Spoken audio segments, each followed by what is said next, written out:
Assalamualaikum warahmatullahi wabarakatuh. Halo Tribuners, selamat sore. Berjumpa lagi bersama saya Yoso Mulyawan dalam acara Surat Suara Demokrasi untuk Rakyat. Tribuners, seperti biasa kita setiap Senin sore akan membahas seputar politik di Provinsi Lampung, khususnya sekarang pada masa Pilkada 2020. Tribuners, sore ini kita akan membahas mengenai debat kandidat Pilkada di Lampung. Seperti kita ketahui, salah satu tahapan yang ada di Pilkada adalah debat antar pasangan calon. Nah, di Lampung dari 8 kabupaten kota sudah berlangsung 2 debat kandidat, yaitu di Kota Bandar Lampung dan kedua di Kabupaten Waikanan. Dan menyusul berikutnya malam ini itu di Metro, di Lampung Selatan, kemudian di daerah-daerah lainnya. Tribuners, kita ingin mengulas seperti apa sih debat kandidat, baik yang sudah berlangsung dan next ke depan seperti apa. Mungkin ada masukan-masukan atau saran dari narasumber yang sudah kita hadirkan. Sore ini kita sudah kehadiran narasumber, yaitu Roby Cahyadi, yang akan saya panggil dengan Bang Roby. Beliau adalah akademisi di jurusan Ilmu Pemerintahan, Fakultas Ilmu Sosial dan Ilmu Politik Universitas Lampung. Beliau juga pengamat politik di Provinsi Lampung dan sudah biasa menjadi narasumber di media massa. Halo Bang Roby, selamat sore. Assalamualaikum. Halo Mas Yoso, selamat sore. Ya. Waalaikumsalam warahmatullahi wabarakatuh. Tadi pun. Ya pun. Oke, apa kabar Bang? Alhamdulillah sehat Mas Yoso. Sehat selalu ya. WFH nih tentunya Bang ya. Sehat selalu. Ya, masih dalam masa pandemi jadi kita WFH setiap hari. Oke. Setiap hari daring. Kuliahnya virtual Bang ya, via aplikasi ya? Kuliahnya virtual via aplikasi ya. Sudah biasa menjadi makanan keseharian. Bang Roby, ini kita disiarkan live streaming di YouTube dan Facebook Tribun Lampung TV. Jadi kita akan berbincang sekitar 30 menit sampai 45 menit ke depan, dan tema pada sore ini Bang Roby mengenai debat kandidat Pilkada di Lampung. Nah, mungkin kita bahas yang umum-umum dulu Bang Roby. Kira-kira dari 2 debat kandidat Pilkada di Lampung yang sudah berlangsung, seperti apa nih Bang Roby memandangnya sebagai pengamat politik di Lampung? Mungkin dimulai dari seperti apa sih gambaran para calon ini? Mereka memaparkan visi misi, kemudian mereka berdebat satu sama lain. Bagi Bang Roby selaku pengamat politik di Lampung seperti apa? Silakan Bang Roby. Ya, baik, terima kasih Mas Yoso, terima kasih kepada Tribun, salah satu koran terbesar di Provinsi Lampung yang juga selalu aktual ya, memberitakan masalah-masalah di Lampung, termasuk masalah politik. Terkait dengan tema diskusi kita pada hari ini, masalah debat kandidat, itu saya sudah menonton 2 kali pelaksanaan debat kandidat. Pertama di Kota Bandar Lampung secara live, dan kedua di Kabupaten Waikanan juga secara live. Dari 2 debat tersebut mungkin ada beberapa hal yang bisa saya sampaikan. Pertama adalah untuk konteks debat di Kota Bandar Lampung, ya karena dia pertama kali dilakukan dan juga live di TV nasional. Itu memang banyak ditunggu ya oleh warga Kota Bandar Lampung yang secara pendidikan dan juga secara pengetahuan politik mungkin lebih bersemangat dibanding dengan masyarakat atau pemilih di kabupaten atau kota yang lain. Ya, Bandar Lampung itu barometer Provinsi Lampung. Saya melihat debatnya ya cukup menarik dari sisi penyampaian, dari sisi apa yang sudah ditawarkan, visi misi yang ditawarkan. Cuma hanya sebatas ya itu tadi seperti tanya jawab ya, bukan debat yang sesungguhnya. Pengertian debat itu kan dalam konteks tata bahasa itu adalah adu argumentasi, dan juga adu data, adu jawaban, argumentasi dan data. Sehingga harusnya yang ditampilkan itu adalah data-data, argumentasi jawaban berdasarkan fakta atau realita yang terjadi di lapangan. Tetapi yang terjadi pada 2 debat debat kemarin yang sudah dilaksanakan, saya juga melihat di Waikanan itu sebenarnya hanya sebatas tanya jawab. Tapi menurut saya hal ini wajar saja karena ini baru pertama kali ya debat sesi pertama yang dilakukan oleh KPU baik di Kota Bandar Lampung maupun di Waikanan. Berdasarkan keputusan Komisi Pemilihan Umum Republik Indonesia nomor 465 tahun 2020 tentang pedoman teknis pelaksanaan kampanye pada pemilihan gubernur, bupati, wali kota tahun 2020, memang di situ disebutkan ada 6 bab yang menjelaskan tentang pelaksanaan kampanye. Bab 4 khususnya adalah menerangkan tentang kampanye, di dalamnya juga dijelaskan tentang mekanisme dan tata cara debat. Nah, memang di dalam peraturan KPU, keputusan KPU tersebut, memang debatnya sudah diatur, baik dia tema maupun segmen. Ya, jadi temanya itu ada 3 di dalam keputusan itu. Ada tema tentang memajukan daerah, ada tema tentang pembangunan, ada tema tentang pelayanan publik, pandemi dan lain sebagainya. Dan segmennya pun dibagi 6, ada segmen pertanyaan, moderator, segmen oleh panelis, lalu segmen tanya jawab, saling bertanya. Nah, itu segmennya. Justru yang menarik itu sebenarnya pada saat segmen saling bertanya antara kandidat ya. Seperti yang terjadi di Bandar Lampung kemarin kan debat pertama itu agak panas dalam arti kata ya agak seru pada saat pertanyaan-pertanyaannya yang diajukan oleh antar kandidat ya, antara pasangan kandidat A, B atau C, itu serunya di situ. Dibandingkan dengan jawaban pada saat pertanyaan itu muncul dari moderator atau dari panelis yang mengajukan pertanyaan. Nah, jadi mungkin dari 2 kelemahan yang sudah terjadi di Kota Bandar Lampung dan Waikanan, mungkin bisa diantisipasi ya di kemudian hari di debat segmen, di debat tahap 2 dan tahap 3 mungkin akan lebih baik lagi. Mungkin itu dulu, Mas Yusuf. Oke, Bang, sebetulnya debat yang seru, kemudian debat yang betul-betul debat, itu yang seperti apa sih, Bang? Tadi Abang menyebutkan adu argumentasi, adu data. Apakah kalau kita merujuk ke Pilpres misalnya, itu kan cukup seru antara Jokowi dan Prabowo waktu itu. Dan memang karena 2 sosok ini memang sudah seteru lama, kemudian jawaban mereka saling menohok satu sama lain. Yang seperti apa sih, Bang, sebetulnya? Kalau kemarin kan sebetulnya ada 1-2 calon yang jawabannya cukup menohok, tapi ada calon lain yang sebetulnya sudah diumpan ya, sudah dipancing, tetapi dia tetap kalem. Mungkin itu strategi dia juga kan begitu. Yang seperti apa, Bang, sebetulnya debat yang seru itu, Bang? Ya, seperti yang sudah saya katakan tadi bahwa debat itu adalah saling adu argumentasi. Nah, argumentasi itu bukan argumentasi tanpa bukti ya, atau argumentasi kosong tanpa teori atau tanpa konsep. Debat itu adu argumentasinya berdasarkan teori, konsep, atau berdasarkan bukti yang terjadi atau hal-hal yang sudah terjadi atau sudah dilakukan di lapangan. Jadi para kandidat itu harus pegang data, dia harus menguasai data di wilayah masing-masing. Misalnya data di Kota Bandar Lampung, data di Waikanan, data Metro Lampung Selatan, itu para kandidat sudah harus hafal di luar kepala. Selain data juga semua permasalahan-permasalahan yang ada di wilayah kota dan kabupaten masing-masing, termasuk juga solusinya seperti apa. Nah, debat yang baik itu adalah menyelesaikan solusi. Menyelesaikan solusi yang ada di wilayah masing-masing. Dengan apa? Dengan teori, dengan konsep, atau dengan ide.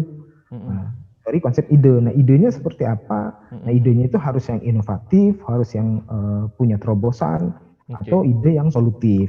Dari mana ide itu muncul? Bisa saja ide itu muncul dari pengalaman yang bersangkutan, atau ide itu muncul dari belajar dari wilayah lain, atau belajar dari pihak lain. Jadi debat yang baik itu ya saling adu argumentasi dengan bukti, dengan ide, dengan inovasi, dengan terobosan. Bukan argumentasi dengan emosi. Itu bukan debat namanya. Kalau adu argumentasi dengan emosi atau menyerang pribadi atau menyerang hal-hal yang sifatnya etika, itu menurut saya bukan debat yang baik.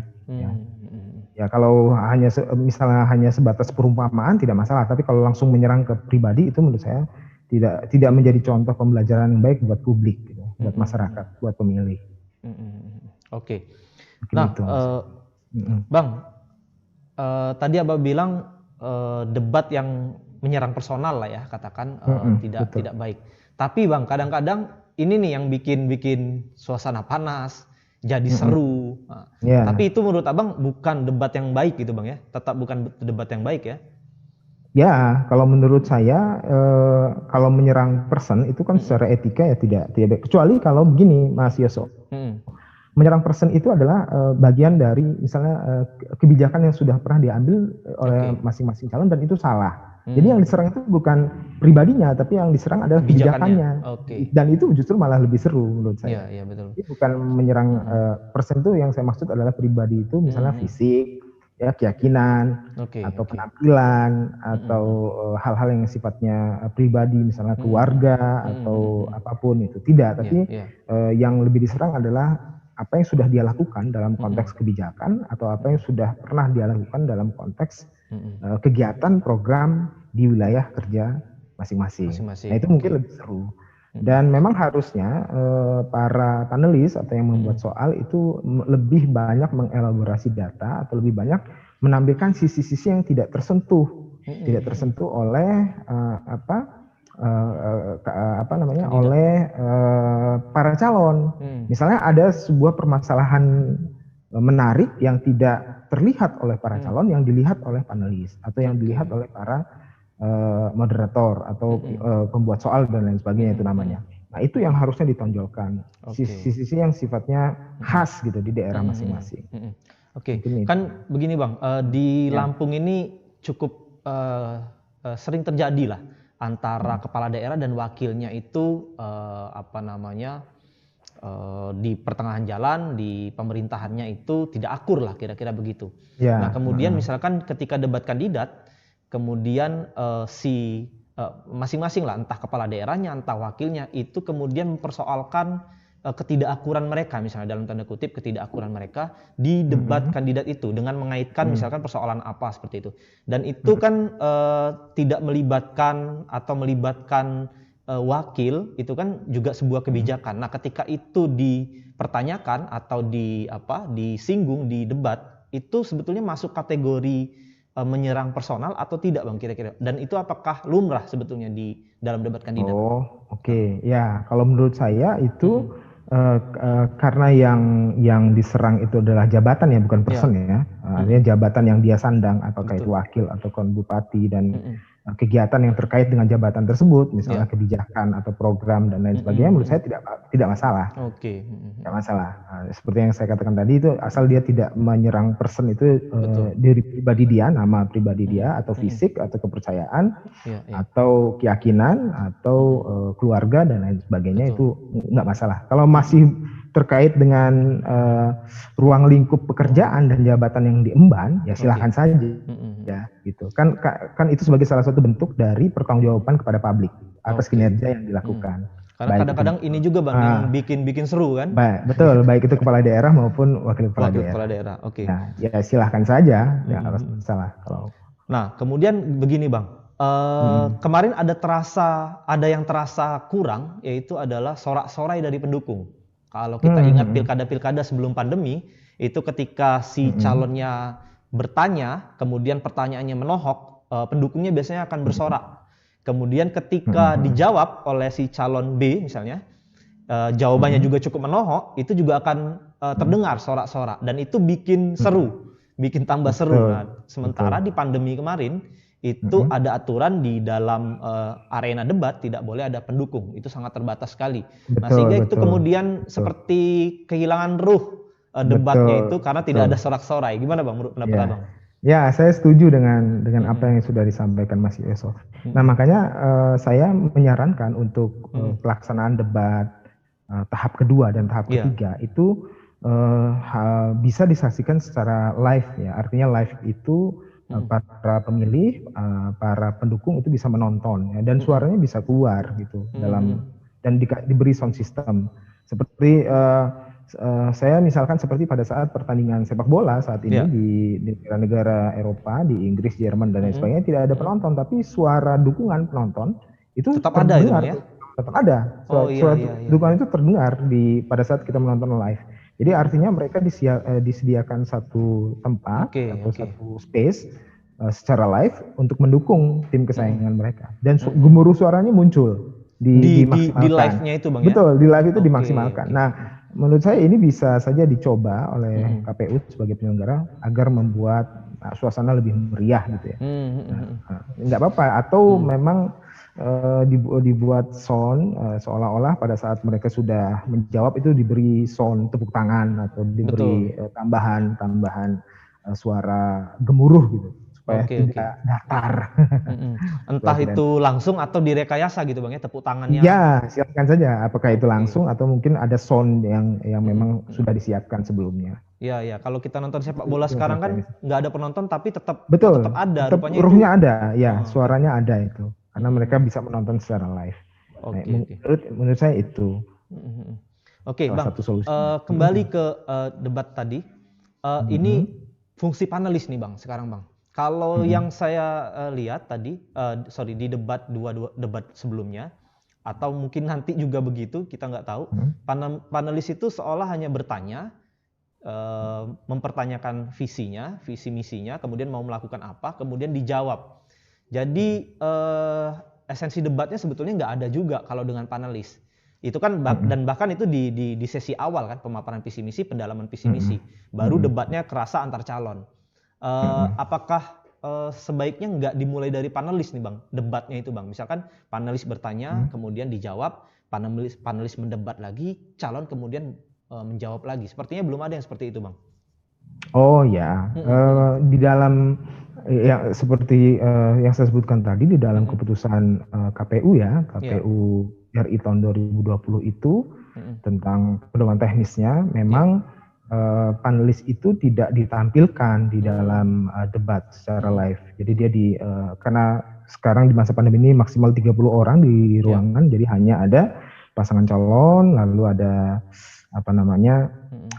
tim pendukung yang terbatas, penyelenggara KPU dan Bawaslu serta IO ya yang ada di ruangan tersebut. Jadi tidak terlalu banyak. Nah, usulan-usulan seperti itu yang bisa membuat menarik menurut saya bisa saja nanti diadopsi ya, artinya ditawarkan kembali ke penyelenggara, ke KPU, karena ini sifatnya aturan ya, jadi memang harus merubah aturan terlebih dahulu ya.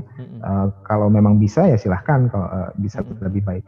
Tetapi menurut saya begini, panelis itu bukan kalau menanyakan lalu dia menanggapi itu sebenarnya tidak terlalu baik ya, karena posisi panelis itu fungsinya bukan untuk mengomentari jawaban.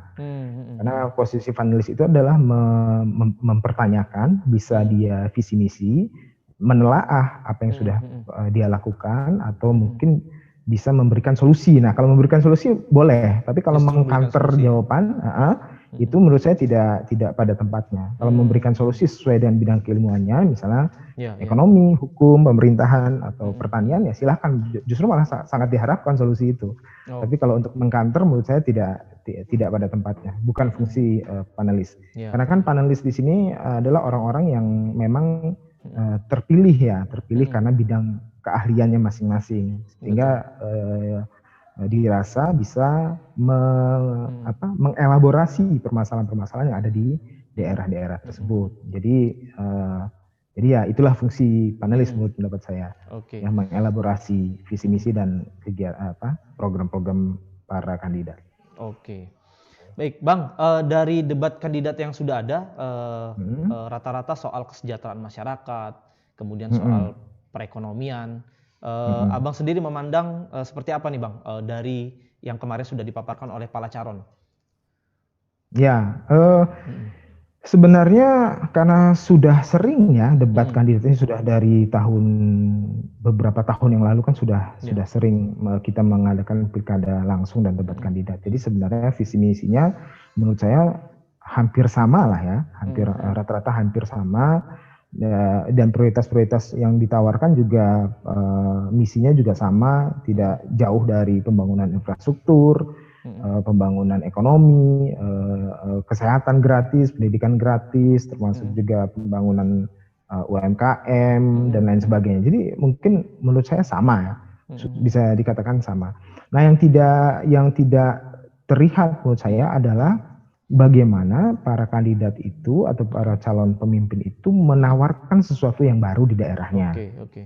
Bukan lagi sesuatu yang lama yang dilanjutkan, tetapi ada sesuatu yang baru. Misalnya terobosan apa yang mereka tawarkan untuk meningkatkan PAD, peningkatan asli daerah misalnya. Atau terobosan apa yang mereka tawarkan untuk menurunkan tingkat narkoba yang tinggi misalnya. Atau terobosan apa yang mereka tawarkan, inovasi apa yang mereka tawarkan misalnya untuk meningkatkan kesejahteraan masyarakat dari sisi UMKM. Nah, itu hal-hal inovasi itu yang harusnya dimunculkan, bukan lagi mengadopsi atau meneruskan program-program lama yang dianggap sukses. Nah, jadi menurut saya itu. Nah, tetapi juga harus dipahami juga Mas Yoso bahwa debat ini ada dua sisi ya, dua sisi positif dan dua sisi negatif. Pertama maksudnya begini. Sebagai media sosialisasi debat ini, kampanye kan debat bagian dari kampanye. Artinya kampanye itu adalah mensosialisasikan para pasangan calon ya kepada para pemilih gitu kan.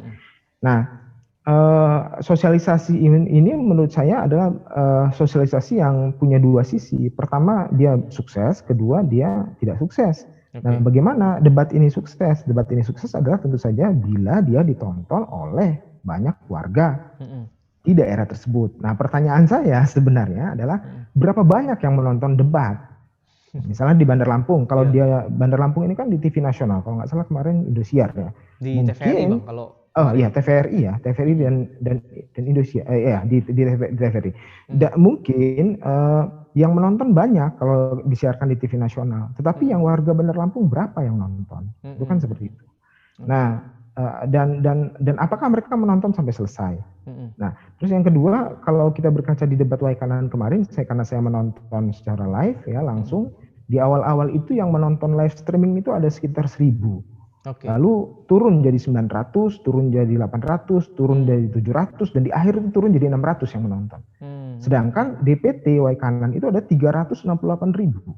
Jadi artinya yang menonton 1.000 kalau kita ambil maksimal, tidak sebanding dengan DPT, ya tidak sebanding dengan orang yang memilih. Jadi artinya debat ini juga tidak terlalu efektif dalam beberapa konteks ya, untuk menyadarkan atau untuk mengangkat publik supaya dia menonton. Nah, tentu saja permasalahan ini harus disikapi untuk debat berikutnya di seluruh 8 kabupaten kota, bahwa sebelum dilakukan debat tahap kedua dan ketiga, KPU sebagai penyelenggara itu harus gencar melakukan sosialisasi supaya masyarakat menonton. Nah, sosialisasinya terserah dalam bentuk iklan misalnya di jalanan atau di media massa atau di manapun. Nah, itu harus gencar, dan memang segmen yang dipilih itu harus jelas. Misalnya sosialisasi ke pemilih pemula yang dia rasa ingin tahunya tinggi. Tapi kalau ke pemilih-pemilih yang sudah tua, yang mohon maaf ya, artinya dia kesehatannya sudah terganggu atau pekerjaannya sudah sangat banyak sehingga dia tidak ada waktu lagi menonton, ya itu tidak bisa diharapkan. Jadi yang dituju adalah orang-orang yang memang punya potensi lebih untuk menonton. Nah, menurut saya adalah pemilih pemula. Oke. Sudah muncul tadi beberapa clue Bang ya. Jadi calon mesti menampilkan hal-hal yang bersifat inovatif. Ya, ide-ide baru. Nah, kemudian debatnya lebih, tadi kata Abang, supaya seru, lebih menampilkan data, kemudian argumentasi yang berbasis pada masalah ya, masalah-masalah di daerahnya masing-masing. Ya, konsep dan teori. Nah, Bang, tadi menarik soal efek debat kandidat ini ke calon pemilih. Nah, tadi kata Abang tadi seberapa jauh ya efek itu dilihat dari yang menonton, kemudian dibandingkan dengan DPT-nya. Nah, kalau kita nggak tahu nih, Abang mungkin punya referensi Bang. Bagaimana sih Bang kalau debat di negara luar, misalkan di Amerika, di negara yang kultur demokrasinya bisa dibilang lebih maju. Itu seperti apa sih Bang debat kandidat itu? Apakah tadi kata Abang kan menarik tuh, segmented dia Bang. Misalkan satu kali calon dibawa ke satu tempat yang di situ isinya pemilih pemula semua. Kemudian nanti di satu tempat di kalangan apa misalnya? Seperti apa Bang kalau di luar sana Bang? Silakan Bang. Ya, baik. Sebenarnya tidak jauh berbeda ya di Indonesia. Cuma bedanya adalah kalau debat di luar, ini kita bicara bukan pada masa pandemi ya, karena kalau masa pandemi kan sama semuanya, nggak boleh berkumpul. Kalau debat di luar itu memang para kandidat itu sudah punya basis pemilih yang yang dia utama, basis pemilih utama, sehingga basis-basis itulah yang mendukung secara kuat ya para kandidat yang berlangsung. Dan memang debat-debat di luar itu karena memang orang luar itu terbiasa dengan adu argumen, sehingga banyak data-data yang muncul, banyak data-data yang ditampilkan. Sebenarnya Indonesia juga bisa seperti itu, cuma ya kita belum terbiasa saja karena orang Indonesia ini kan paling malas kalau diajak berdebat, ya karena memang budaya kita itu bukan budaya debat, budaya kita itu budaya cerita ya, storytelling ya. Tidak budaya adu argumentasi. Nah, mungkin bisa disikapi sebenarnya adalah dengan cara supaya lebih menarik juga adalah dengan cara ini melibatkan gitu ya, melibatkan publik ya dalam debat. Maksud saya bukan artinya publik itu datang di tempat, tetapi membuka forum-forum pertanyaan ya di dalam media sosial yang itu nanti bisa ditujukan ke para kandidat, karena kan kadang-kadang pemilih ini jauh lebih peka atau pemilih ini jauh lebih mengetahui permasalahan-permasalahan mereka dibandingkan para kandidat. Nah, jadi debatnya dilanjutkan di media gitu, di media sosial gitu, dilanjutkan di situ. Nanti ada difasilitasi oleh KPU, nanti ada yang bisa menjawab, timnya kandidat itu yang menjawab di media sosial tersebut. Jadi debatnya itu tidak berhenti pada saat di debat publik di TV, tapi berlanjut sampai dengan hari H pemilihan di tanggal 9 Desember. Kalau sekarang kan terlihat agak elitis gitu Bang ya debatnya ya. Betul, hanya betul. Antar calon, kemudian ada panelis gitu kan, dan pertanyaannya juga apakah panelis itu mewakili publik langsung kan begitu. Nah, kalaupun sebelum pandemi debat di kita ini kan begitu juga sebetulnya Bang, yang datang ya pendukungnya, bukan publik yang misalkan dipilih publik yang benar-benar ingin tahu visi misi, kemudian dari debat itu dia menentukan pilihan, bukan begitu juga kan yang terjadi sebelum pandemi ini. Nah, mungkin menarik tadi usulannya Bang ya, melibatkan publik secara langsung sehingga dia bisa bertanya 1-2 pertanyaan, kemudian dijawab gitu Bang ya. Betul. Nah, ada satu juga Mas Yos yang perlu diperhatikan dalam debat itu adalah kondisi pemilih ya, secara psikologis. Pemilih ini kan kalau saya melihatnya ada 3 jenis dalam menyikapi debat ya. Pertama itu pemilih itu adalah yang dia sudah punya pilihan.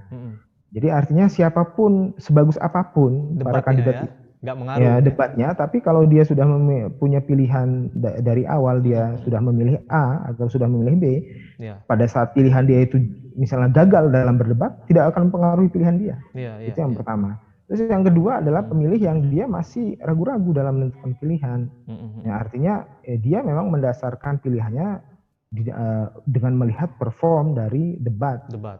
Ya, kalau perform yang paling baik yang dia pilih, nah itu artinya dia memang menantikan debat-debat tersebut. Nah, yang ketiga ini adalah pemilih yang menonton debat itu hanya sebatas hiburan.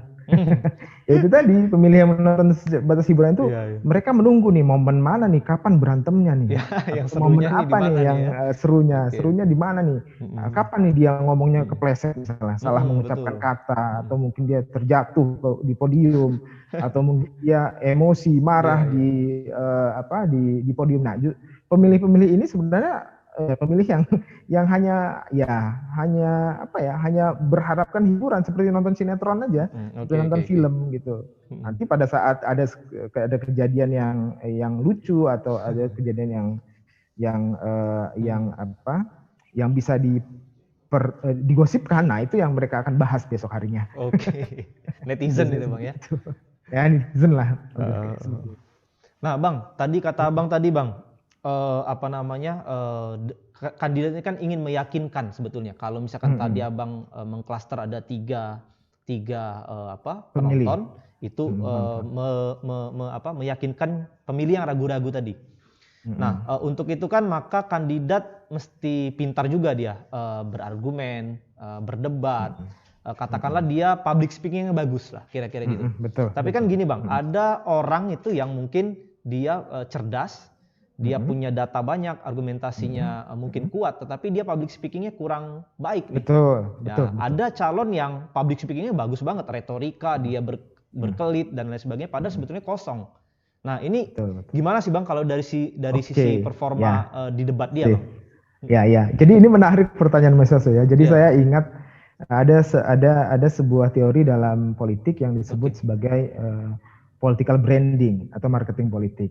Jadi politik. dalam konteks pemilihan secara langsung itu Mas Yoso, sebenarnya kita itu memilih kulit luar, bukan kulit dalam. Bukan kulit dalam. Itulah kelemahan dari pemilihan secara langsung, apalagi dalam konteks pilkada, baik itu pilpres, pileg dan lain sebagainya. Pemilih itu hanya melihat lapisan luar, bukan lapisan dalam. Nah, artinya adalah bagaimana memoles lapisan luar. Bagaimana cara kita memoles lapisan luar. Nah, sehingga banyak para kandidat itu yang menyewa lembaga-lembaga atau konsultan ahli-ahli psikologi ahli-ahli psikologi itu lembaga-lembaga yang dia bisa meningkatkan political brandingnya. Misalnya kalau saya contohkan misalnya bagaimana Pak SBY tahun 2009 dulu menang di Pilpres misalnya karena dia ada staf khusus yang mengajarinya bagaimana cara berpidato, bagaimana cara dia bicara, bagaimana cara dia menjawab, sampai bagaimana cara dia duduk, berjalan, bersalaman dan lain sebagainya. Jadi ada konsultan, ada konsultan khusus untuk itu. Dan sebenarnya hal itu juga lumrah dilakukan di semua pemilihan presiden, baik itu di Amerika dan di Eropa. Jadi ada konsultan khusus. Nah, tapi dalam konteks lokal kan agak sulit kita mencari konsultan khusus itu dan juga biayanya juga cukup mahal. Jadi para kandidat lokal di daerah itu biasanya bukan menyewa, jadi hanya mencoba untuk memperbaiki tampilan dari saran-saran dari tim sukses. Gitu. Nah, tapi kalau Bang Robi nggak mahal-mahal lah tarifnya Bang ya? Kalau gimana? Kalau Bang Robi nggak mahal lah tarifnya Bang ya? Oh enggak. Kalau saya bukan konsultan. Bukan konsultan. Saya cukup pengamat saja. Iya. Nah, jadi apa yang saya maksud adalah memang hal itu lumrah dan bahwa political branding itu adalah salah satu cara untuk meraih simpati dari pemilih. Jadi misalnya dengan pakai baju, dengan pakai kopiah, dengan pakai selendang dan lain sebagainya itu kan menciptakan sebuah image yang agamis atau menciptakan sebuah image yang nasionalis atau menciptakan sebuah image yang dia pintar dan lain sebagainya. Itu memang pemilihan secara langsung memang seperti itu. One man one vote itu seperti itu. Jadi. Menarik ini Bang, peran konsultan atau bahasa kita tuh dayang-dayangnya si kandidat. Saya ingat waktu Pilpres 2019 kemarin Bang, ketika Jokowi debat dengan Prabowo, ada satu hal yang cukup mengejutkan itu dari sisi Jokowi. Itu cukup mengejutkan karena Jokowi kan dikenal dengan orang yang wong deso kira-kira gitu, santun, mengalah kira-kira gitu, jadi korban lah, mungkin bisa dikatakan playing victim. Tapi ketika di debat itu banyak yang terkejut karena dia menyerang, dia attack, dia bukannya yang orang yang defense atau seperti apa. Nah ini apakah seperti ini yang dimaksud dengan peran konsultan kali Bang? Mungkin konsultannya punya strategi khusus, kita attack aja gitu. Kalau saya melihat, saya juga menonton debat itu. Kalau saya melihatnya itu hanya sebatas strategi ya. Strategi ya. Kalau dalam konteks kampanye itu ada kalau secara teori politik itu ada dua strategi, ofensif atau defensif. Nah, hanya dua itu saja pilihannya, menyerang atau dia bertahan ya, seperti sepak bola ya, ofensif atau defensif. Defensif itu artinya memang dia diam saja atau dia menerima saja serangan-serangan dari lawan politik. Itu kan itu sebenarnya brandingnya adalah supaya orang melihat bahwa dia adalah tokoh yang sabar tokoh yang tenang dan lain sebagainya. Tetapi yang dilakukan Jokowi itu menurut saya sebagai bagian dari strategi.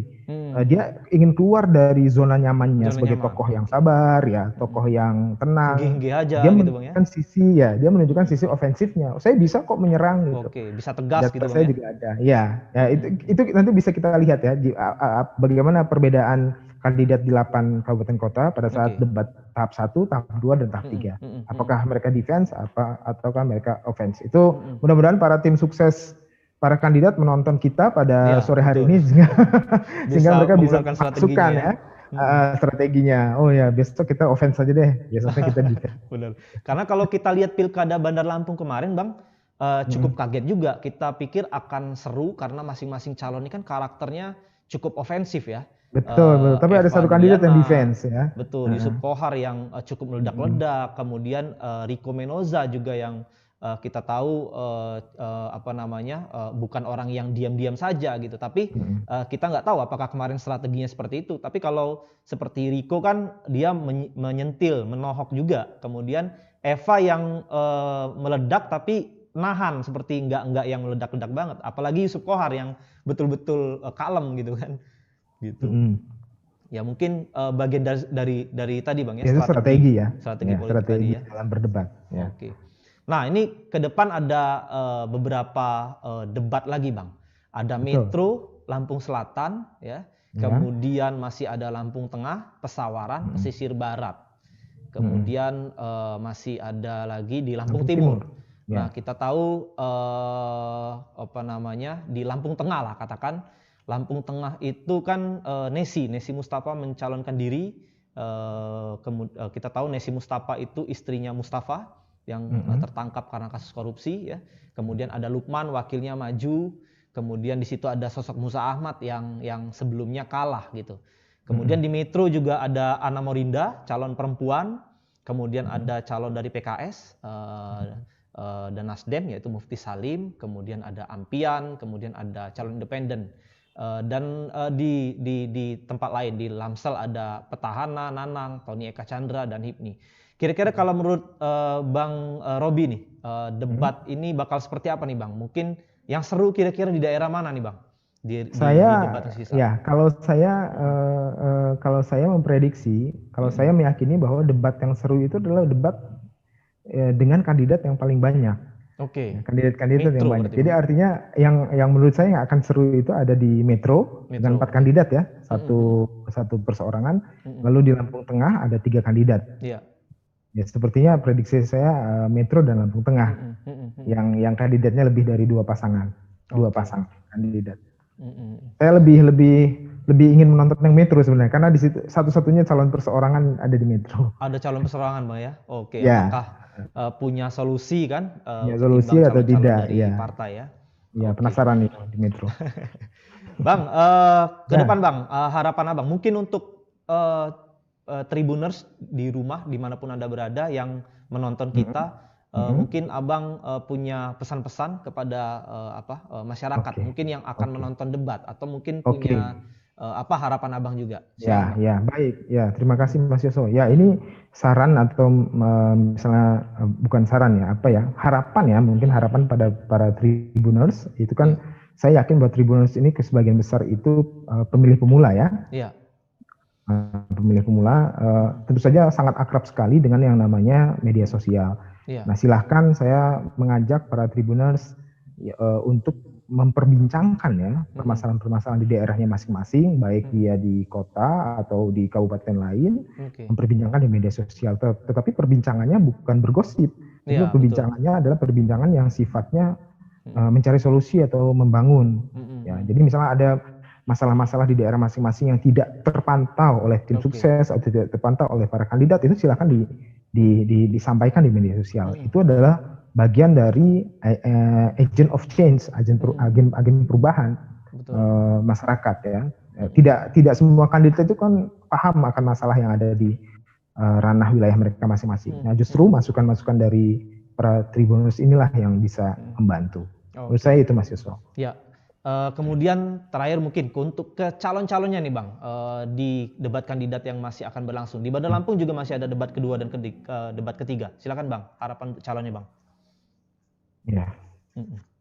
Oke, ya, kepada para calon pasangan wali kota ataupun pasangan bupati dan wakil bupati di 8 daerah kabupaten kota yang ada di Provinsi Lampung, Ya. Saya mengharapkan pada saat debat-debat selanjutnya adalah memberikan solusi atas permasalahan, memberikan inovasi atas permasalahan di daerah masing-masing. Dan saya juga mengharapkan sebenarnya jawaban-jawabannya harus berdasarkan data, ya, data-data terbaru di wilayah masing-masing, atau berupa konsep atau teori-teori baru yang bisa meningkatkan pembangunan di daerah masing-masing. Saya yakin para kandidat bisa, karena karena mereka pintar-pintar ya, dan ada juga tim khusus yang membantu mereka dalam menghadapi debat kandidat. Saya yakin ada tim khusus. Baik. Oke, Bang Robi bisa memberikan. Ya, oke. Ya, oke Bang Robi, cukup Bang? Ya, cukup. Terima kasih Mas Yusuf. Terima kasih Bang Robi atas bincang-bincang kita sore ini, sudah mengelaborasi mengenai debat kandidat Pilkada di Lampung. Semoga debat yang akan berlangsung, kemudian debat next kedua dan ketiga bisa berlangsung lebih baik, ya, lebih solutif, lebih seru. Kira-kira begitu Bang Robi. Terima kasih atas waktunya ya Bang. Ya, betul. Oke. Sama-sama, terima kasih Mas Yusuf. Sampai jumpa di lain kesempatan Bang Robi. Terima kasih. Assalamualaikum. Baik, terima kasih. Waalaikumsalam warahmatullahi wabarakatuh. Oke. Tribuners, itu tadi perbincangan kita dengan Robi Cahyadi, pengamat politik di Lampung, mengenai debat kandidat di Lampung, Pilkada di Lampung. Ke depan tadi seperti kata Robi Cahyadi, gunakanlah debat kandidat ini sebagai sarana untuk menentukan pilihan bagi yang belum, khususnya bagi yang belum menentukan pilihan. Nah, kemudian yang kedua tadi, coba perbincangkan khususnya di media sosial mengenai persoalan-persoalan di daerah Anda yang kemudian itu semoga saja ditangkap oleh calon dan tim suksesnya untuk menjadi sebuah solusi dan akan diperdebatkan dalam debat kandidat. Kemudian kepada para calon, serulah berdebat dalam hal adu data, adu argumentasi, kemudian adu solusi yang itu merupakan ide baru dan terobosan-terobosan baru. Baik, terima kasih atas atensinya, atas kehadirannya dalam diskusi ini. Kita bertemu lagi dalam acara Surat pekan depan. Saya Yosef Mulyawan, pamit undur diri. Wassalamualaikum warahmatullahi wabarakatuh.